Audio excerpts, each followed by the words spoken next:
새벽 4시 반, 어김없이 눈이 떠졌습니다. 남편이 살아있을 적부터 몸에 밴 습관이었습니다. 그는 매일 5시면 일어나 하루를 시작하는 사람이었고, 저는 늘 그보다 30분 먼저 일어나 그의 속을 덮여줄 따뜻한 국과 밥을 준비했습니다. 이제 그를 위해 따뜻한 밥을 지을 필요가 없어진 지 3년 하고도 6달이 지났지만, 제 몸의 시계는 여전히 그 시간에 맞춰 저를 깨웠습니다. 저는 소리 없이 침대에서 일어나 창밖을 보았습니다. 아직 도시의 인공적인 불빛에 잠식당하지 않은 푸르스름한 새벽의 장막이 세상을 덮고 있었습니다. 저 고요하고 깊이를 알 수 없는 어둠의 장막처럼 제 삶도 그렇게 소리 없이 정체되어 있었습니다. 빛이 오지 않는 심해에 가라앉은 난파선처럼 잠시 창밖을 바라보다가 저는 남편과 함께했던 지난 시간들이 파노라마처럼 스쳐 지나갔습니다.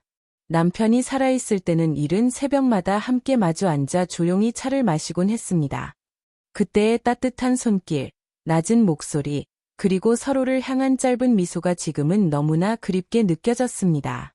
그와 함께했던 평범한 일상이 이제는 손에 닿지 않는 먼 과거가 되어버렸다는 사실이 새삼스럽게 가슴을 저릿하게 했습니다. 침대맡에는 남편의 사진이 놓여 있었습니다.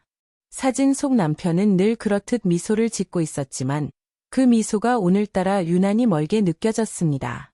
저는 사진을 조심스럽게 쓰다듬으며 속으로 그에게 인사를 건넸습니다. 여보, 오늘도 잘 부탁해요. 그 한마디가 제 하루를 시작하는 작은 유식이 되었습니다. 삐걱거리는 무릎을 억지로 일으켜 부엌으로 향했습니다.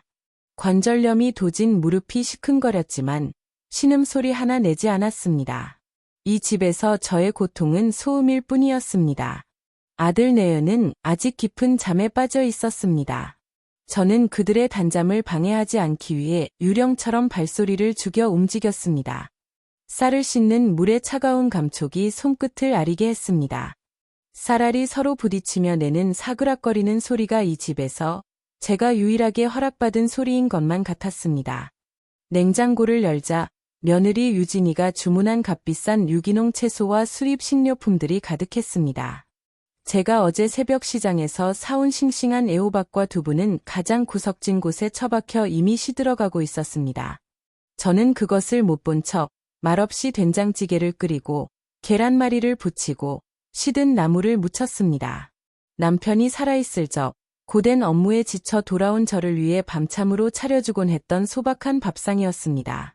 하지만 이제 이 음식의 온기를 알아줄 사람은 없었습니다. 가끔은 남편이 살아있을 때처럼 밥상을 차리며 그가 곁에 있는 듯한 착각에 빠지기도 했습니다. 그럴 때면 저는 조용히 혼잣말을 하며 그와 대화하는 상상을 했습니다. 오늘은 애호박이 참 싱싱하네. 당신이 좋아하던 된장찌개 오늘도 끓였어요. 이런 상상 속 대화가 저를 잠시나마 위로해 주었습니다. 하지만 이내 현실로 돌아오면 식탁에 앉아 있는 것은 저 혼자뿐이라는 사실이 더욱 선명하게 다가왔습니다. 부엌 창문을 열자 이른 새벽의 공기가 차갑게 스며들었습니다. 멀리서 들려오는 새소리와 아직 잠들지 않은 도시의 희미한 소음이 뒤섞여 묘한 정적을 이루고 있었습니다. 저는 잠시 그 소리에 귀를 기울였습니다. 이 집에서, 아니 이 세상에서 저만이 깨어있는 듯한 고독감이 밀려왔습니다.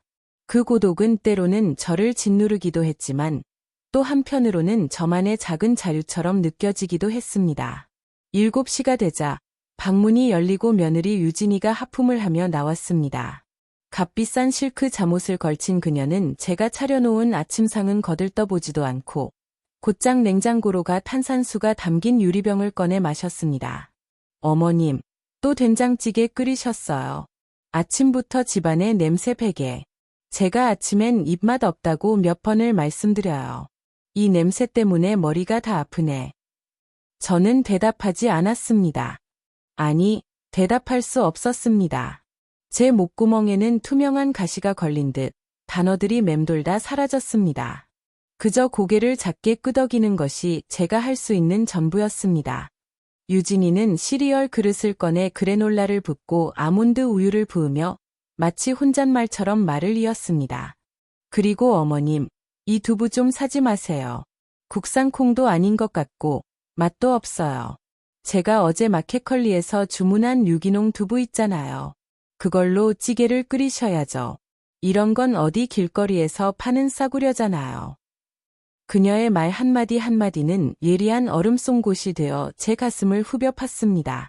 제가 새벽 시장에 나가 쭈글쭈글한 손으로 평생 두부만 만들어 온 할머니와 흥정을 하며 사온 아직 따뜻한 온기가 남아있던 그 두부는 그녀에게 그저 싸구려일 뿐이었습니다. 저는 그 두부를 손에 쥐고 한참을 바라보았습니다. 손끝에 남아있는 미약한 온기, 그리고 두부를 건네주던 시장 할머니의 주름진 미소가 떠올랐습니다. 그 미소에는 평생을 두부 한 모에 담아온 정성과 자부심이 담겨 있었지만 유진이의 차가운 말 한마디에 그 모든 것이 무너지는 듯한 기분이 들었습니다. 저는 속으로 할머니에게 미안하다고, 그리고 언젠가는 이 두부의 진짜 가치를 알아줄 사람이 있을 거라고 다짐했습니다. 유진이의 말투에는 늘 무심한 듯한 냉기가 서려 있었습니다. 그녀는 저를 가족이라기보다는 그저 불편한 동거인쯤으로 여기는 듯했습니다. 저는 그 사실을 이미 오래전부터 알고 있었지만 여전히 마음 한구석이 시려왔습니다. 가족이라는 이름 아래 우리는 서로에게 너무나도 멀고 낯선 존재가 되어버린 것이었습니다. 곧이어 아들 지훈이가 방에서 나왔습니다. 그는 잠이 덜 깬 얼굴로 식탁에 앉아 제가 정성껏 부친 계란말이 대신 식빵 한 조각을 집어들었습니다. 그리곤 저와 눈도 마주치지 않은 채 스마트폰만 들여다봤습니다. 저와 아들 사이에는 투명하지만 단단한 벽이 존재했습니다. 그 벽은 유진이라는 이름의 시멘트로 만들어져 날이 갈수록 견고해지고 있었습니다. 아들은 이따금씩 죄책감이 어린 눈으로 저를 쳐다보았지만 그 눈빛은 유진이의 차가운 시선 한 번에 인해 스마트폰 화면 속으로 도망치곤 했습니다. 지훈 씨, 오늘 저녁에 김 부장님네랑 약속 있는 거 알지? 늦지 마. 그리고 넥타이 좀 제대로 매. 비싼 거 사주면 뭐해? 알았어. 아침부터 잔소리 좀 그만해. 그들의 대화 속에서 저는 존재하지 않았습니다. 저는 그저 그들의 배경을 이루는 소리 없는 가구일 뿐이었습니다. 그들이 출근하고 텅 빈 집에는 다시 저 혼자 남았습니다. 식탁 위에는 그들이 먹다 남긴 시리얼 그릇과 빵 부스러기가 어지럽게 널려 있었습니다. 제가 차린 아침상은 거에 그대로 남아 있었습니다. 저는 그 음식들을 조용히 음식물 쓰레기통에 버렸습니다. 제 마음도 함께 버려지는 것 같았습니다. 설거지를 하고 청소기를 돌리고 빨래를 널었습니다. 이것은 한때 사랑하는 가족을 위한 저의 기쁨이었지만 이제는 저의 존재 가치를 증명하기 위한 고된 노동이 되어버렸습니다. 청소기를 돌리다 아들의 서재를 정리했습니다. 책상 위에는 독촉장 몇 개가 아무렇게나 놓여 있었습니다. 사업이 잘 안 되는 모양이었습니다. 마음 한구석이 아려웠지만 동시에 차갑게 식어갔습니다. 그래서였구나. 그래서 유진이가 그토록 제 건물에 집착하는 것이었구나. 저는 잠시 책상 앞에 앉아 아들이 어렸을 적 그 자리에서 숙제를 하던 모습을 떠올렸습니다. 그때는 작은 실수에도 금세 울음을 터뜨리던 아이였는데 이제는 어른이 되어 저에게조차 마음을 닫아버린 모습이 낯설게 느껴졌습니다. 그가 겪고 있는 어려움을 도와주고 싶었지만 저와의 거리는 점점 더 멀어져만 갔습니다. 어쩌면 저 역시 그와 제대로 소통하지 못한 책임이 있다는 생각에 마음이 무거워졌습니다. 오후가 되면 저는 경로당으로 향했습니다. 그곳은 제 유일한 도피처였습니다. 비슷한 상처와 외로움을 가진 늙은이들이 모여 서로의 등을 토닥여주는 곳. 저는 그곳 구석에 앉아 다른 할머니들과 함께 화투를 치거나 그저 멍하니 텔레비전을 보았습니다. 제 삶은 포위당한 채 겨우 숨만 쉬고 있는 것 같았습니다. 매일 똑같은 일상, 똑같은 무시 속에서 저는 서서히 질식해가고 있었습니다. 경로당의 창밖으로는 아이들이 뛰노는 소리가 들려왔습니다. 그 소리는 잠시나마 저의 마음을 따뜻하게 해주었습니다. 하지만 곧 다시 현실의 무게가 어깨를 짓눌렀습니다. 경로당의 벽에는 오래된 사진들과 누군가가 손수 만든 자수 액자가 걸려 있었습니다. 그 속에 웃고 있는 얼굴들은 지금의 저와는 너무나도 달라 보였습니다. 저는 그 시절을 그리워하며 잠시 눈을 감았습니다. 경로당에서 만난 친구들과의 짧은 대화도 저에게는 큰 위로가 되었습니다. 서로의 아픔을 나누고 소소한 일상 이야기를 주고받으며 잠시나마 외로움을 잊을 수 있었습니다. 하지만 집으로 돌아가는 길, 다시금 마음 한구석이 허전해지는 것을 느꼈습니다. 이 고요한 정적 속에서 저는 스스로를 지키기 위해 더욱 단단해져야 한다고 다짐했습니다. 그러던 어느 날, 유진이가 평소와 다른 미소를 지으며 제 방으로 들어왔습니다. 손에는 번지르르한 코팅 용지로 만들어진 브로셔가 들려 있었습니다. 어머님, 제가 드릴 말씀이 있어요. 좋은 소식이에요. 그렇게 제 고요했던 일상의 운명의 돌멩이 하나가 던져졌습니다. 파문은 고요하게, 그러나 거대하게 퍼져나가기 시작했습니다. 저희가 어머님 노후 편하게 모시려고 이러는 거잖아요. 제가 정말 좋은 투자처를 알아왔어요. 저는 그녀의 말을 들으며 브로셔의 표지를 물끄러미 바라보았습니다. 드림 건설. 꿈의 건설이라. 누군가의 꿈을 짓밟아야만 세울 수 있는 꿈도 있는 법이지요. 저는 최대한 어눌한 표정으로 대답했습니다. 그게 뭔데? 어머님은 신경 쓰실 거 하나도 없어요. 그냥 어머님 명의로 된 그 낡은 상가 건물만 저희한테 맡겨주시면 돼요. 그럼 저희가 알아서 다 처리해서 매달 통장으로 돈을 넣어드릴게요. 지금 받으시는 월세보다 5배는 많을 거요. 제 친구가 이걸로 대박나서 이번에 여제차 뽑았잖아요. 저는 그녀가 내미는 브로셔를 받아 들었습니다. 싸구려 종이의 질감, 어설프게 편집된 디자인, 어디선가 본 듯한 미소 짓는 외국인들의 스톡 이미지. 이 모든 것이 저에게는 너무나도 익숙한 사기의 전조였습니다. 저는 그녀의 거짓말에 넘어간 척 브로셔를 한참이나 들여다보았습니다. 브로셔를 넘기며 저는 속으로 조용히 다짐했습니다. 이번에는 절대로, 결코 내 삶의 주도권을 빼앗기지 않겠다고. 남편과의 약속, 그리고 제 자신과의 약속을 지키기 위해 저는 다시 한번 마음을 다잡았습니다. 그리고 그 순간 저는 제 안에 아직 꺼지지 않은 작은 불씨가 남아있음을 느꼈습니다. 그 불씨가 언젠가 큰 불길이 되어 저를 다시 일으켜 세울 것이라는 희망을 품었습니다.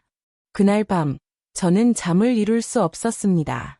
유진이의 말이 계속 귓가에 맴돌았습니다. 그리고 동시에 남편의 마지막 모습이 눈앞에 어른거렸습니다. 병상에 누워 거친 숨을 몰아쉬면서도 그는 제 손을 놓지 않았습니다. 순재야, 미안하다. 나 먼저 가서, 당신 혼자 두고 가서, 정말 미안하다.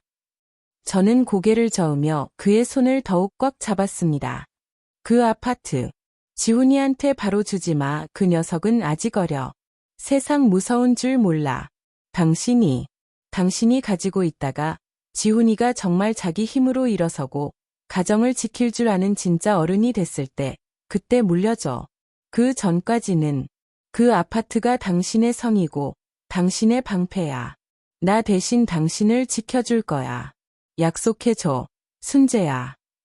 저는 눈물을 흘리며 약속했습니다. 그 약속의 무게가 지금 제 어깨를 무겁게 짓누르고 있었습니다.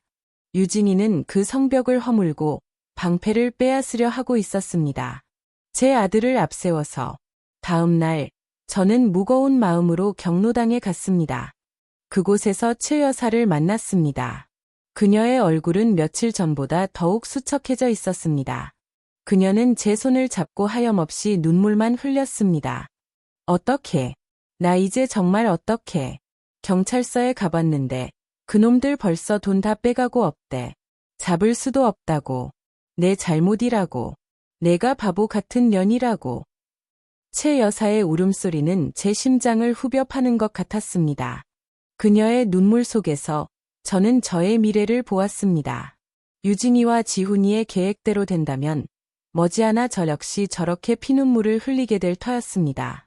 그 순간 제 안에서 무언가 단단하게 결심이 섰습니다. 저는 더 이상 침묵하는 사람이 되기를 거부하기로 했습니다. 저는 이 판의 흐름을 바꾸어야만 했습니다. 남편과의 약속을 지키기 위해 최 여사와 같은 또 다른 피해자가 나오는 것을 막기 위해, 그리고 무엇보다 저 자신을 지키기 위해. 그날 밤 저는 다시 거실 식탁에 앉았습니다. 유진이가 두고 간 브로셔를 스탠드 불빛 아래 펼쳤습니다. 어둠 속에서 제 눈빛은 차갑게 빛나고 있었습니다. 제 손은 더 이상 떨리지 않았습니다. 저는 낡은 장롱 깊숙한 곳, 남편의 유품 상자 밑에 숨겨두었던 저의 진짜 무기들을 꺼냈습니다. 작은 수첩과 만년필, 그리고 오래된 선불폰, 먼지가 뽀얗게 쌓여 있었지만 그것들은 여전히 제 손에 익숙했습니다. 저는 수첩의 첫 페이지를 펼쳤습니다. 그리고 만년필 뚜껑을 여는 딸깍 하는 작은 소리가 칠흑 같은 정적을 깨뜨렸습니다. 저는 수첩의 첫 줄에 이렇게 썼습니다. 사건 파일 번호 01, 사건명, 낙원 아파트 재개발 관련 기만적 토지 매입 시도, 주동자, 드림건설, 팀장 오류진, 관련 인물, 박지훈, 특이사항, 피해자 공동체 내부에서 조사를 개시함. 제 더듬거리던 목소리는 침묵 속에 잠겼지만 저의 이성은 그 어느 때보다 날카롭게 깨어나고 있었습니다. 고요했던 동네에 제가 반격의 불씨를 지피기로 결심한 것이었습니다. 며느리 유진이의 계획을 알게 된 다음 날부터 저에게 경로당은 더 이상 단순한 쉼터가 아니었습니다. 그곳은 제 정보 전쟁의 사령부이자 흩어져 있던 민심을 하나로 모으는 거점이 되었습니다. 저는 이전보다 더 부지런히 경로당에 나갔습니다. 예전에는 그저 듣기만 하던 제가 이제는 조심스럽게 질문을 던지기 시작했습니다. 제 어눌한 말투는 오히려 사람들의 경계심을 푸는 데 도움이 되었습니다. 김 영감님, 혹시 구청에 아는 사람 없으세요? 재개발 관련해서 좀 알아볼 게 있어서. 왕년에 구청 건축과에서 일했던 김 영감님은 제 말에 기다렸다는 듯이 목소리를 높였습니다. 있지, 그럼. 내 조카놈이 아직 거기 있자녀. 내가 당장 전화해서 알아봐 줄게. 우리 순재 총무님이 궁금하시다는데 당연히 알아봐야지. 그는 그 자리에서 어딘가로 전화를 걸어 알아듣기 힘든 전문 용어들을 섞어가며 한참을 이야기했습니다. 통화를 마친 그는 제게 다가와 낮은 목소리로 말했습니다. 아직 공식적으로 나온 건 아무것도 없대. 그런데 이상한 건 우리 동네 지구 단위 계획 변경 안건이 얼마 전에 시의회에 비공개로 올라갔다는 구먼. 뭔가 있긴 있는 거야. 저는 고개를 끄덕이며 그 정보를 수첩에 조심스럽게 적었습니다. 지구 단위 계획 변경. 그것은 거대한 재개발의 서막을 알리는 신호탄이었습니다. 며칠 뒤부터 유진이의 회사 사람들이 본격적으로 움직이기 시작했습니다. 말끔하게 차려입은 젊은이들이 2인 1조로 집집마다 돌아다니며 주민들을 만나기 시작했습니다. 저희 집에도 그들이 찾아왔습니다. 며느리 유진이는 마치 처음 보는 사람들인 양 깍듯하게 그들을 대하며 연기를 펼쳤습니다. 어머님, 이분들은 드림건설에서 나오신 분들이에요. 우리 아파트 재개발 관련해서 좋은 제안이 있다고 해서 오셨어요. 젊은 남자는 화려한 브로셔를 펼치며 알아듣기 힘든 말들을 쏟아냈습니다. 용적률, 기부 체납, 추가 분담금. 대부분의 노인들은 이해하기 어려운 단어들이었습니다. 그들의 요지는 간단했습니다. 지금 우리에게 헐값에 팔지 않으면 나중에는 이도 저도 안 되고 길바닥에 나앉게 될 것이다. 교묘하게 공포심을 조장하는 전형적인 수법이었습니다. 저는 그들의 말을 묵묵히 들으며 그들이 제시하는 평당 가격과 조건을 머릿속에 새겨 넣었습니다. 그들이 돌아가자마자 저는 경로당으로 달려갔습니다. 경로당은 이미 벌집을 쑤셔놓은 듯 시끄러웠습니다. 평당 2천만 원을 쳐준다는 구먼. 이 낡은 아파트가. 이게연 떡이여. 뭔 소리야. 우리 집은 1,800만 원이라던데. 얘 집마다 달라. 벌써부터 주민들 사이에 균열이 생기고 있었습니다. 건설사가 일부러 집집마다 다른 가격을 제시하며 주민들을 이간질하고 있었던 겁니다. 저는 목이 터져라 요쳤습니다. 여러분, 제 말 좀 들어보세요. 그거 다 거짓말일 수 있어요. 절대 섣불리 도장 찍어주면 안, 에. 하지만 흥분한 사람들에게 제 더듬거리는 목소리는 잘 들리지 않았습니다. 몇몇은 이미 계약금 일부를 받았다며 자랑까지 하고 있었습니다. 저는 이대로는 안 되겠다고 생각했습니다. 그날 밤, 저는 경로당의 핵심 인물 몇 명을 저희 집으로 조용히 불렀습니다. 김 영감님, 이 여사님, 그리고 부녀 회장까지. 저는 아들 내외가 여행을 간 틈을 타 그들에게 제가 지금까지 알아낸 모든 정보를 털어놓았습니다. 유진이가 제 며느리입니다. 그 드림 건설이라는 곳에서 일하고 있고요. 제 고백에 모두가 경악했습니다. 그리고 그 회사에서 제시하는 가격은 터무니없이 낮은 가격입니다. 지금 시의회에 비공식적으로 올라간 안건이 있는데 그게 통과되면 우리 아파트 땅값은 지금의 2배 이상 오를 겁니다. 아니, 그걸 어떻게?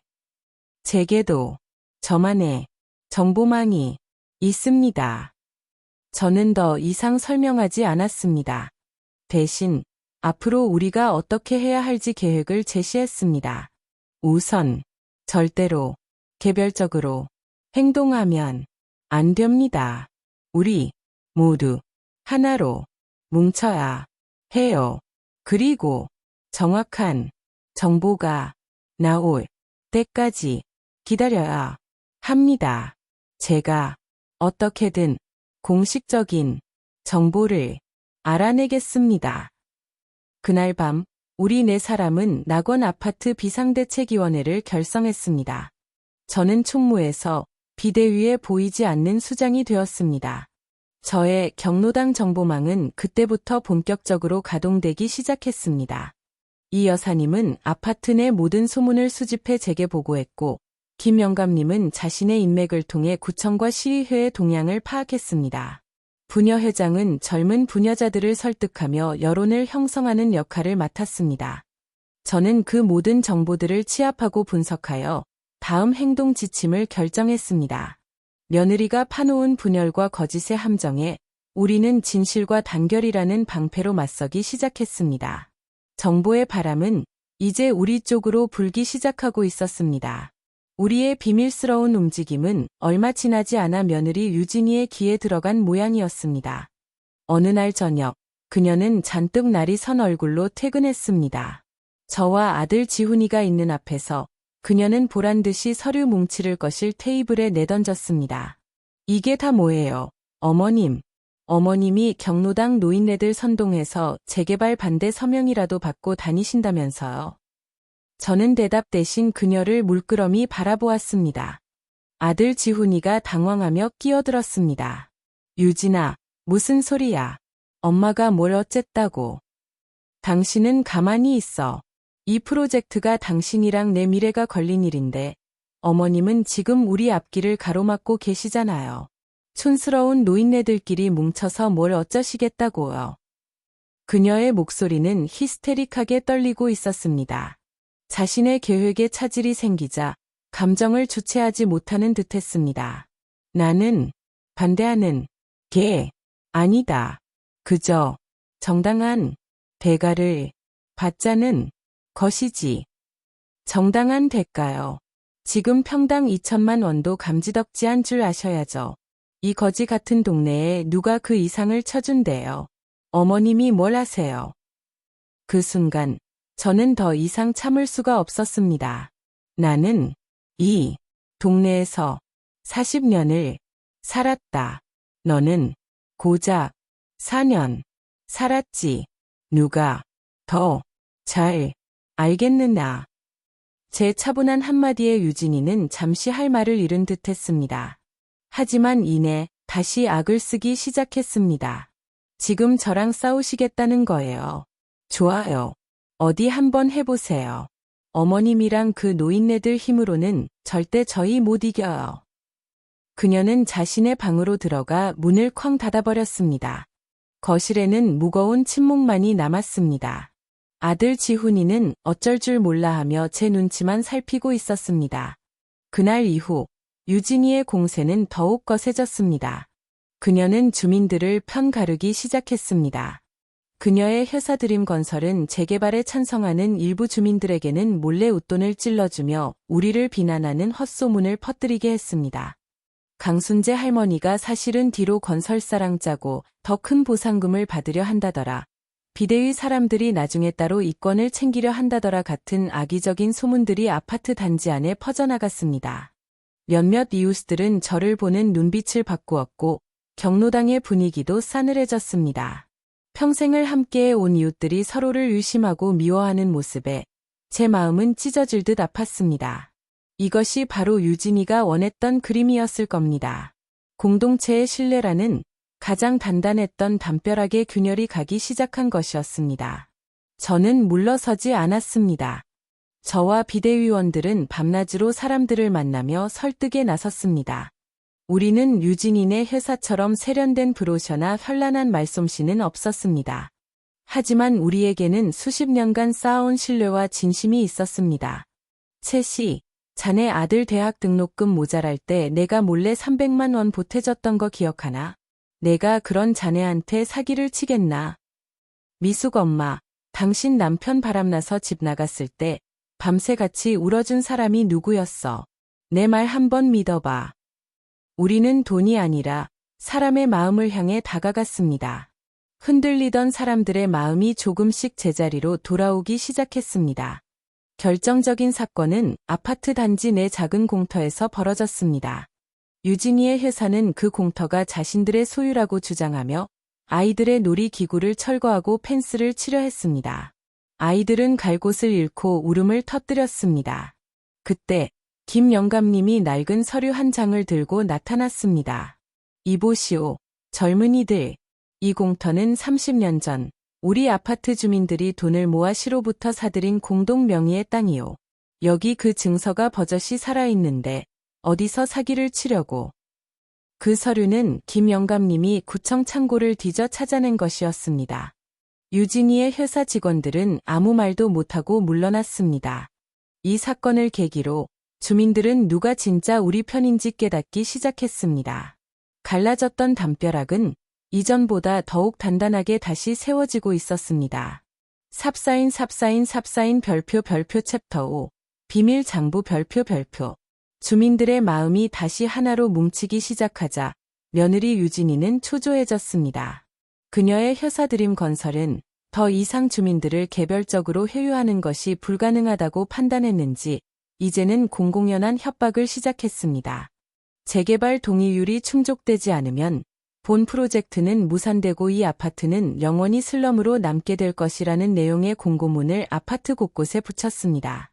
하지만 한번 돌아선 민심은 쉽게 움직이지 않았습니다. 저는 이것만으로는 부족하다고 생각했습니다. 유진이와 그녀의 회사를 완전히 무너뜨릴 결정적인 한방, 비수가 필요했습니다. 저는 김 영감님의 조카, 즉 시청에 근무하는 그에게 다시 한번 연락을 부탁했습니다.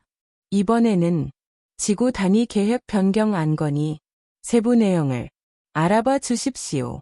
특히 용적률, 상향과 공공기여에 대한 부분으로. 며칠 뒤 김 영감님은 떨리는 목소리로 제게 전화를 걸었습니다. 순재 씨, 큰일 났수. 아니, 대박이 났수. 조카놈이 목숨 걸고 빼내온 자료인데 우리 아파트가 특별계획구역으로 지정됐다는구먼. 용적률이 최대 500%까지 상향되고 그 대가로 단지 내에 공공도서관이랑 어린이집을 지어 시에 기부 체납하는 조건이래. 저는 수화기를 든 채 잠시 숨을 골랐습니다. 심장이 세차게 뛰었습니다. 특별계획구역. 그것은 일반적인 재개발과는 차원이 다른 이야기였습니다. 아파트의 가치가 천정부지로 솟아오를 것이라는 의미였습니다. 그럼 지금 드림건설에서 제시하는 가격은? 말도 마시오. 지금 그놈들이 제시하는 가격의 최소 3배는 받을 수 있다는 얘기요.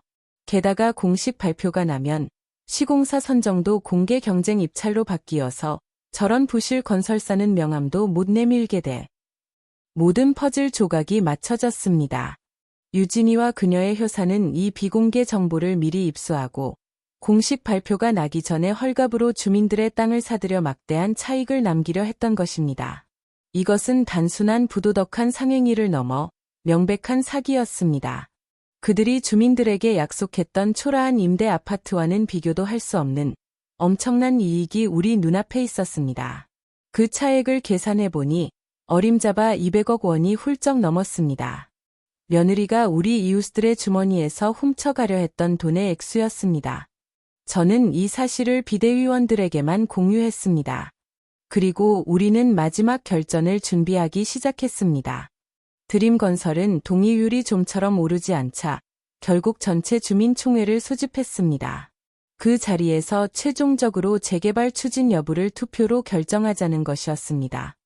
그들은 자신들의 자금력과 조직력을 이용해 어떻게든 투표에서 이길 수 있다고 확신하고 있는 듯했습니다. 주민총회 전날 밤, 저는 비장한 마음으로 수첩을 펼쳤습니다. 그곳에는 지난 몇 달간 제가 모아온 모든 정보들이 빼곡히 적혀 있었습니다. 유진이의 회사가 매입한 상가의 시세 조작 정황, 주민들을 협박했던 녹취록, 그리고 결정적으로 시청에서 빼내온 특별계획구역 세부 계획안 사본.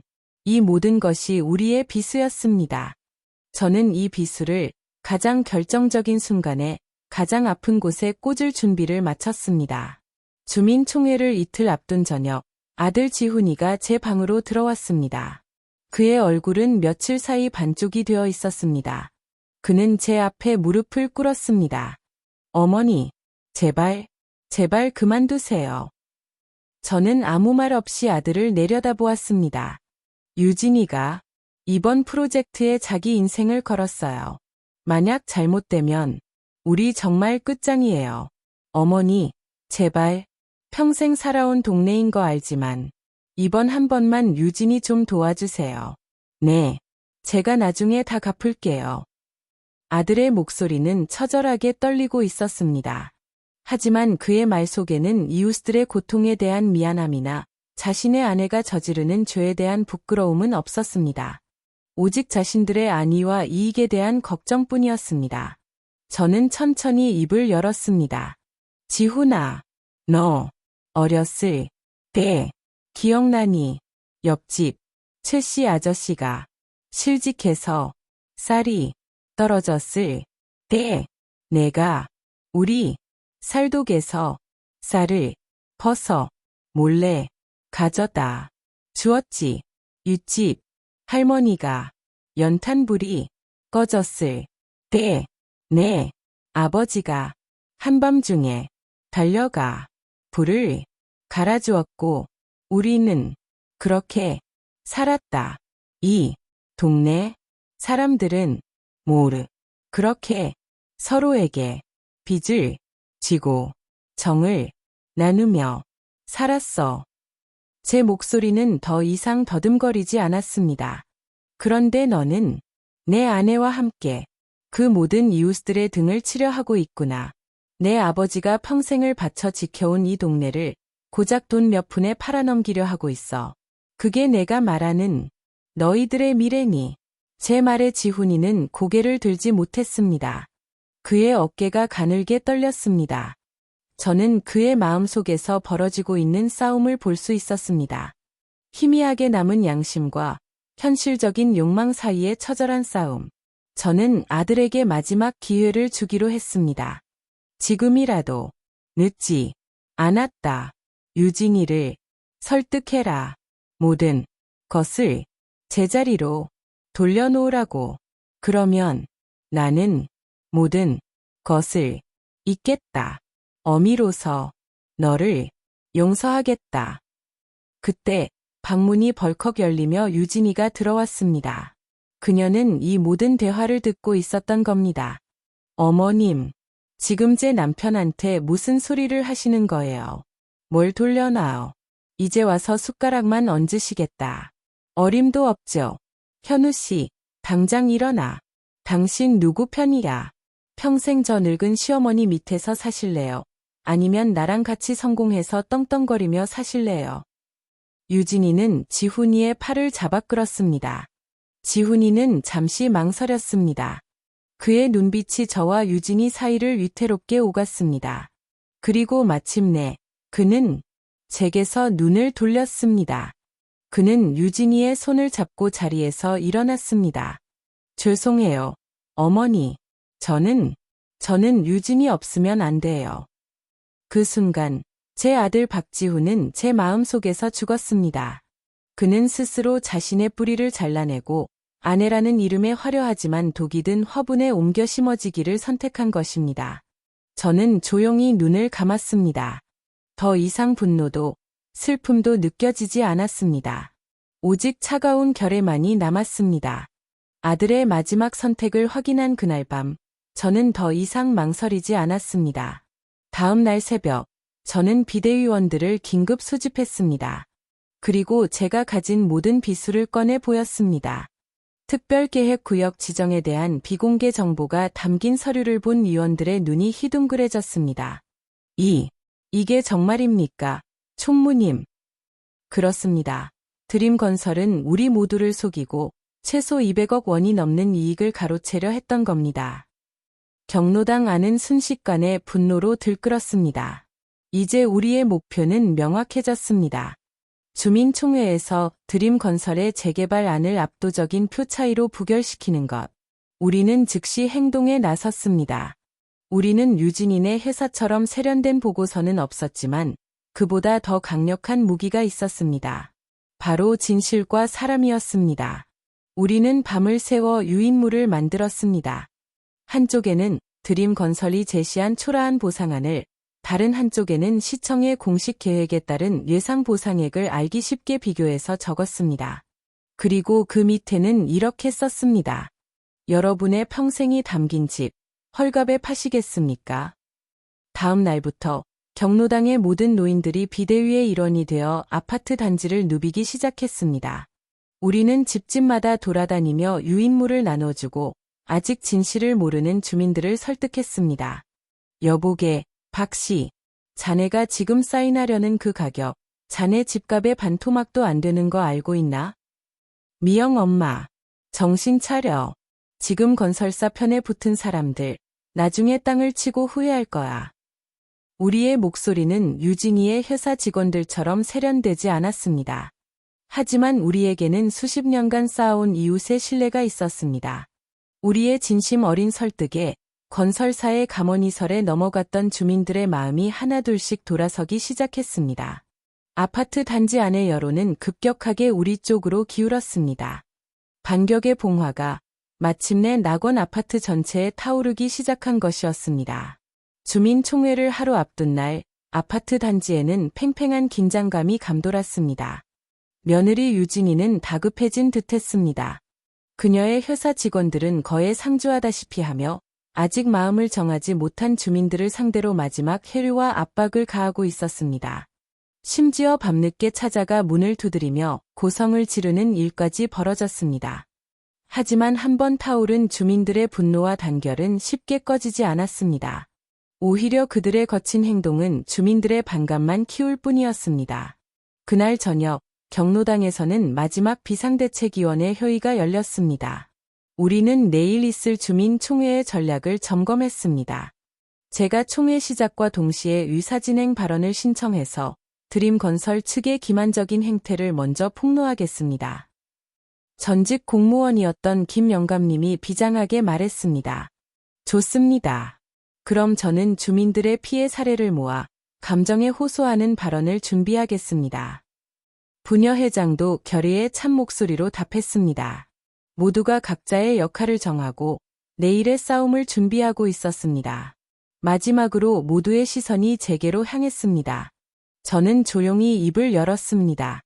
저는 맨 마지막에 이야기하겠습니다. 모든 논란을 잠재울 결정적인 증거는 마지막에 나와야 하는 법이니까요. 저는 제 품속에 고이 간직한 특별계획구역 비공개 문서를 매만졌습니다. 이것이 바로 이 길고 긴 싸움의 마침표를 찍을 우리의 비수였습니다. 회의를 마치고 집으로 돌아오는 길, 달빛이 차갑게 부서지고 있었습니다. 집안은 칠흑처럼 어두웠습니다. 아들 내연은 아직 돌아오지 않은 모양이었습니다. 저는 홀로 거실에 앉아 남편의 사진을 물끄러미 바라보았습니다. 여보, 보고 있어요. 우리가 평생을 바쳐 일군 이성을 제가 잘 지켜낼 수 있을까요? 당신 아들, 지훈이는 길을 잃었는데 제가 너무 매정하게 내치는 것은 아닐까요? 마음속에서 수만 가지 생각이 오갔습니다. 하지만 이내 저는 고개를 저었습니다. 이것은 단순히 돈의 문제가 아니었습니다. 이것은 옳고 그름에 대한 문제였고 인간의 탐욕과 공동체의 신뢰에 대한 싸움이었습니다. 그리고 저는 신뢰의 편에 서기로 결심했습니다. 밤늦게 아들 지훈이가 술에 취해 들어왔습니다. 그는 비틀거리며 제 앞에 서더니 힘없이 말했습니다. 어머니, 그냥 포기하시면 안 돼요. 우리 그냥 예전처럼 살면. 지훈아. 저는 그의 말을 잘랐습니다. 예전으로 돌아갈 수는 없다. 너와 나는 이미 너무 먼 길을 건너왔어. 내일 총회에 나오너라. 그리고 내 눈으로 똑똑히 보아라. 무엇이 진짜 승리고 무엇이 진짜 패배인지. 저는 제 방으로 들어와 문을 닫았습니다. 문밖에서 아들의 희미한 흐느낌이 들려왔지만 저는 돌아보지 않았습니다. 길고 길었던 밤이 그렇게 지나가고 있었습니다. 주민총회가 열리는 날 아파트 관리사무소 2층의 낡은 회의실은 주민들로 발 디딜 틈이 없었습니다. 찬성 측과 반대 측으로 나뉜 주민들 사이에는 보이지 않는 불꽃이 튀었습니다. 단상 위에는 며느리 유진이를 비롯한 드림건설의 직원들이 자신만만한 표정으로 앉아 있었습니다. 그들의 계산으로는 이미 충분한 동의율을 확보했다고 믿고 있는 듯했습니다. 아들 지훈이도 굳은 얼굴로 그들 곁을 지키고 있었습니다. 총회가 시작되고 유진이가 마이크를 잡았습니다. 그녀는 세련된 파워포인트 자료를 띄워놓고 화려한 말솜씨로 재개발의 장밋빛 미래를 역설했습니다. 낡고 초라한 아파트가 최첨단 주상복합으로 변모할 것이며 주민들에게는 특별 분양 혜택을 주겠다고 약속했습니다. 그녀의 연설에 사전에 매수된 몇몇 주민들이 박수를 치며 분위기를 띄웠습니다. 유진이의 발표가 끝나고 마침내 투표를 시작하려는 순간이었습니다. 잠깐만요. 김 영감님이 자리에서 일어나 유사진행 발언을 신청했습니다. 투표에 앞서 드림건설 측의 기만적인 주민 회류 과정에 대해 먼저 해명을 들어야겠습니다. 김 영감님은 유진이의 회사가 주민들을 상대로 어떤 협박과 이간질을 했는지 조목조목 폭로하기 시작했습니다. 회의장은 순식간에 술렁이기 시작했습니다. 뒤이어 부녀 회장이 마이크를 잡고 건설사의 거짓 약속에 속아 헐갑의 가게를 넘긴 떡집 주인의 눈물겨운 사연을 이야기했습니다. 주민들의 분노가 조금씩 들끓기 시작했습니다. 당황한 유진이가 마이크를 빼앗아 들고 소리쳤습니다. 여러분, 저들의 말에 현혹되지 마십시오. 저것은 재개발을 방해하려는 일부 반대파들의 음해일 뿐입니다. 바로 그때였습니다. 제가 천천히 자리에서 일어났습니다. 모든 사람의 시선이 제게 쏠렸습니다. 저는 더듬거리는 목소리로 하지만 또렷하게 말했습니다. 제가 할 말이 있습니다. 저는 단상 위로 올라갔습니다. 유진이는 경멸과 당혹감이 뒤섞인 표정으로 저를 쳐다보았습니다. 저는 아들 지훈이와 눈을 맞춘 뒤 주민들을 향해 돌아섰습니다. 저는 이 아파트에서 40년을 살았습니다. 여러분의 기쁨과 슬픔을 모두 함께했습니다. 저는 화려한 자료 대신 사람들의 이름을 하나하나 불렀습니다. 김 영감님, 아드님, 결혼시킬 때 제가 떡을 같이 맞췄지요. 미영 엄마, 따님이 대학 붙었을 때 저와 부둥 켜안고 울었고요. 우리는 가족이었습니다. 표의장 안에 모든 소음이 멎었습니다. 그런데 저기 있는 제 며느리는 우리의 삶을 돈으로 계산했습니다. 저는 품속에서 낡은 서류 한 장을 꺼내 높이 들어 보였습니다. 이것은 서울시청에서 발행한 낙원 아파트 특별계획구역 지정에 대한 비공개 문건입니다. 이 문건에 따르면 우리 아파트의 실제 가치는 드림건설이 제시한 가격의 3배가 넘습니다. 그들이 우리에게서 훔쳐가려 했던 돈은 자그마치 200억 원입니다. 제 말이 끝나는 순간 회의장은 폭탄을 맞은 듯한 함성으로 가득 찼습니다. 주민들의 분노는 극에 달했습니다. 유진이의 얼굴은 새하얗게 질려 있었습니다. 그녀는 거짓말이야. 저런 건 다 거짓말이야. 라고 요쳤지만 아무도 그녀의 말을 믿지 않았습니다. 그날 드림건설의 재개발 추진안은 압도적인 반대표로 부결되었습니다. 며느리 유진이의 야망은 그녀가 그토록 무시하고 경멸했던 한 늙은 시어머니와 경로당 인맥 앞에서 산산조각이 났습니다. 그녀의 커리어는 바로 그녀의 시어머니에 의해 모든 이웃들이 지켜보는 앞에서 공개적으로 심판받은 것이었습니다. 주민총회는 주민들의 압도적인 승리로 끝났지만 그것이 모든 것의 끝은 아니었습니다. 그날의 일은 지역 신문과 인터넷 커뮤니티를 통해 빠르게 퍼져나갔습니다. 대기업의 탐욕에 맞서 동네를 지켜낸 할머니 영웅, 며느리의 사기극을 막아낸 시어머니의 기지. 저는 하루아침에 유명 인사가 되었습니다. 드림건설은 비도덕적인 사업 추진 방식으로 여론의 문매를 맞았고 주가는 폭락했습니다. 그리고 며느리 유진이는 회사의 이미지를 실추시키고 막대한 손해를 입힌 책임을 물어 결국 해고당했습니다.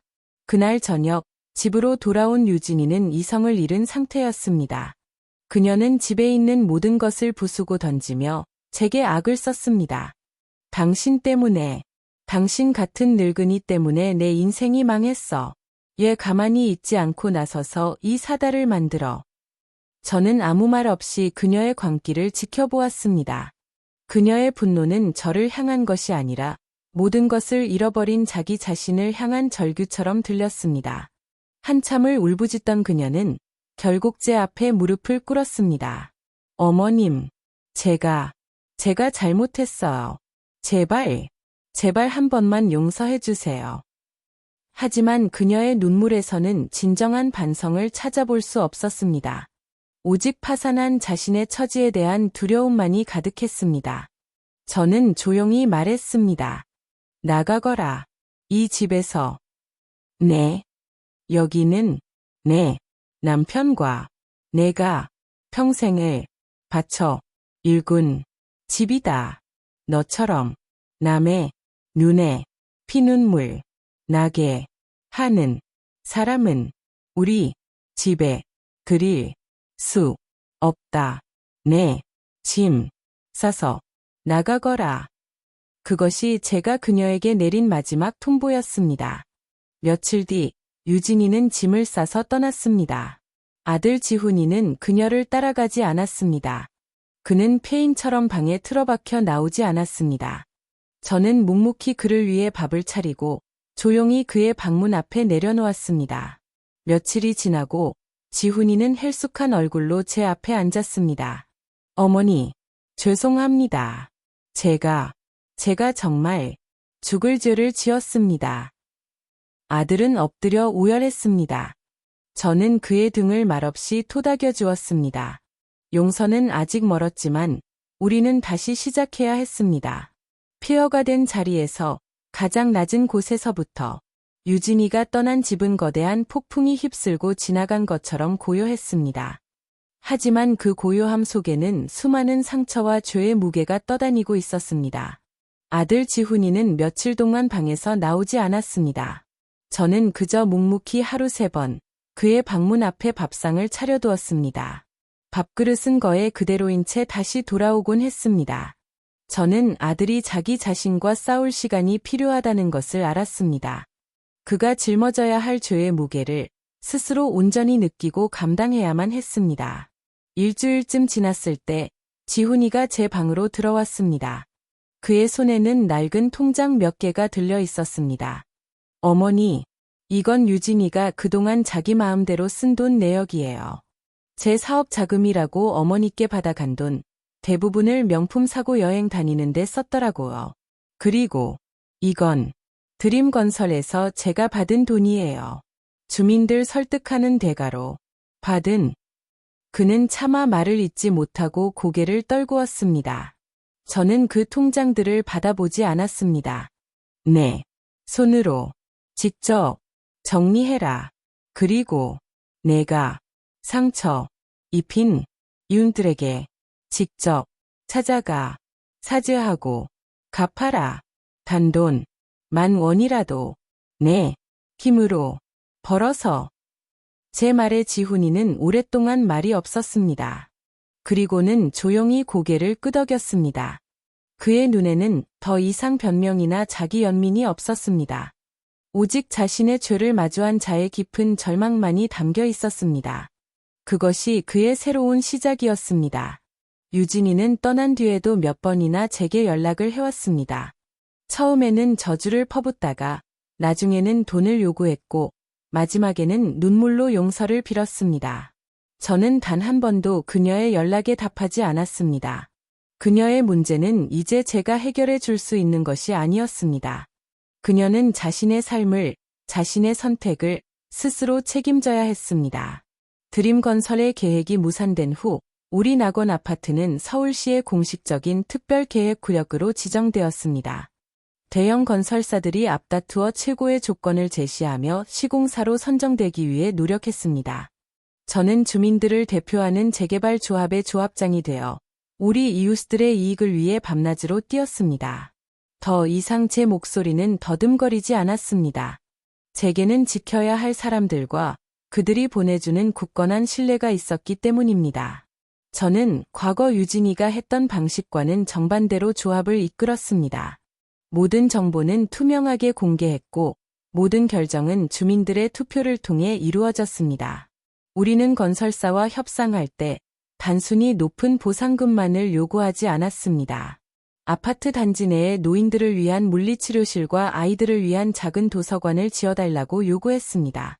평생을 살아온 이웃들이 흩어지지 않고 새로운 보금자리에서도 함께 어울려 살 수 있도록 커뮤니티 시설을 최우선으로 고려했습니다. 제 아들 지훈이는 묵묵히 자신의 죗값을 치르고 있었습니다. 그는 번지르르한 사업체를 헐갑에 정리하고 그 돈으로 이웃들에게 입힌 금전적 손해를 조금이나마 갚았습니다. 그리고는 동네의 작은 인테리어 가게에서 기술을 배우기 시작했습니다. 매일 흙먼지를 뒤집어쓰고 늦게 돌아왔지만 그의 얼굴에는 예전에는 볼 수 없었던 평온함이 깃들어 있었습니다. 그는 주말마다 아파트의 굳은 일을 도맡아 했습니다. 홀로 사는 노인들의 집을 찾아가 낡은 전등을 갈아주고 막힌 하수구를 뚫어주었습니다. 사람들은 처음에는 그를 어색해했지만 그의 진심 어린 모습에 조금씩 마음을 열기 시작했습니다. 계절이 4번 바뀌고 1년이라는 시간이 흘렀습니다. 아들 지훈이는 이제 제법 능숙한 기술자가 되어 있었습니다. 그는 더 이상 과거의 실패에 얽매여 괴로워하지 않았습니다. 대신 자신의 손으로 무언가를 고치고 만들어내는 기쁨을 알아가고 있었습니다. 그는 여전히 말이 없었지만 우리는 예전처럼 살갑게 대화하지는 못했지만 매일 저녁 제가 차린 소박한 밥상을 마주하고 앉아 조용히 서로의 하루를 위로했습니다. 그것으로 충분했습니다.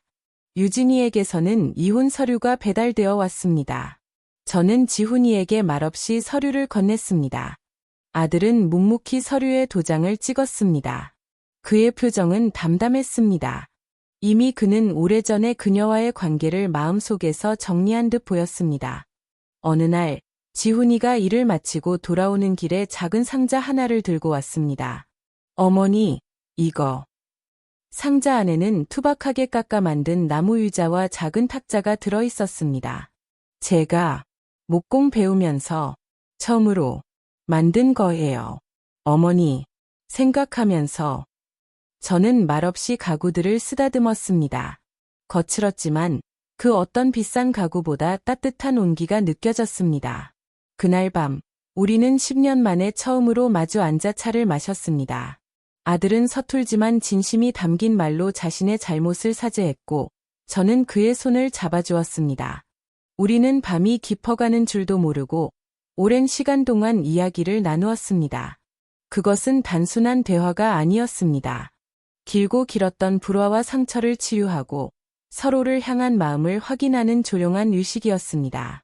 희미한 빛이 우리 모자 사이를 다시 비추기 시작하고 있었습니다. 몇 년 후 낡았던 낙원 아파트는 최첨단 시설을 갖춘 아름다운 새 아파트로 다시 태어났습니다. 하지만 우리는 재개발 과정에서 가장 중요한 것을 잊지 않았습니다. 바로 사람이었습니다.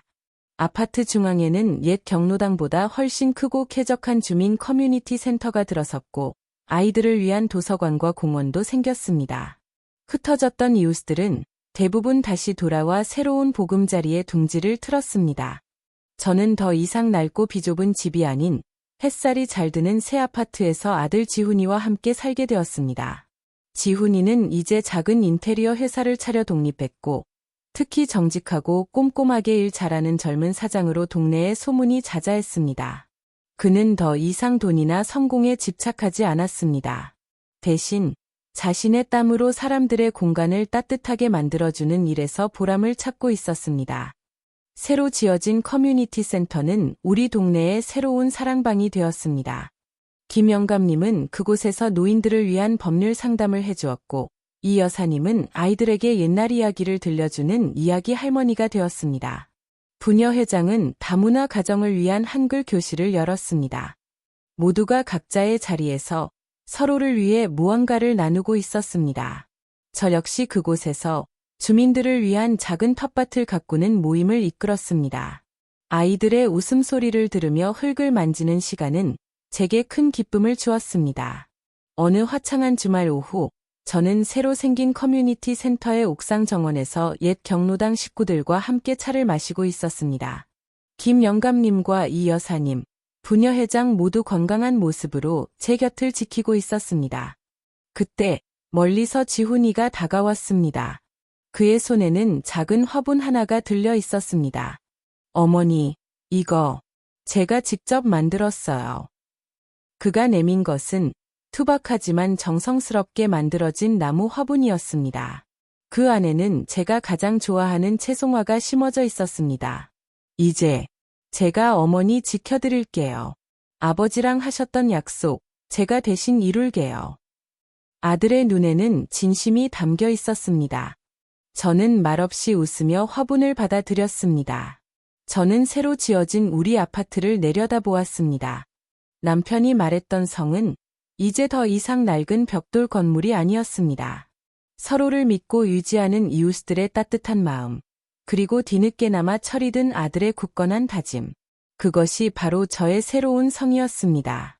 그 어떤 돈으로도 살 수 없는 세상에서 가장 튼튼하고 아름다운 성, 저는 그 성 안에서 오랫동안 잊고 있었던 행복을 느끼고 있었습니다.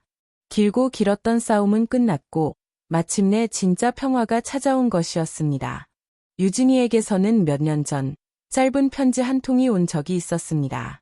지방의 작은 도시에서 식당 일을 하며 살고 있다는 어떠한 변명이나 요구도 담겨 있지 않은 담담한 내용이었습니다. 저는 답장하지 않았습니다. 그녀의 삶은 이제 온전히 그녀 자신의 몫이었습니다. 옥상 정원의 햇살은 따뜻했습니다. 제 무릎 위에는 아들이 만들어준 화분이 놓여 있었고 곁에는 수십 년 지기 이웃들의 웃음소리가 가득했습니다. 저는 더 이상 과거의 상처에 얽매여 있지 않았습니다. 제 목소리는 자유로워졌고 제 마음은 평온해졌습니다. 커뮤니티 센터의 텃밭에서 한 아이가 제게 물었습니다. 할머니, 여기서 제일 중요한 게 뭐예요?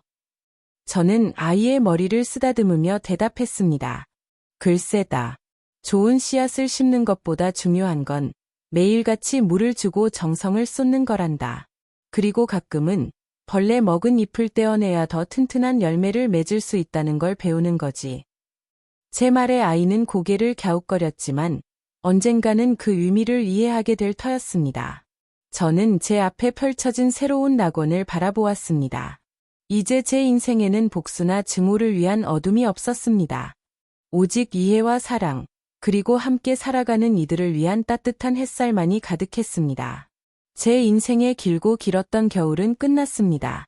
그리고 이제 저는 저의 새로운 인생을 위한 첫 씨앗을 심으려 합니다. 더 이상 무언가를 되찾기 위한 싸움이 아닌 소중한 것들을 지키고 가꾸고 함께 나누는 새로운 삶을 위해서. 제 인생의 진짜 봄은 바로 지금부터 시작이니까요.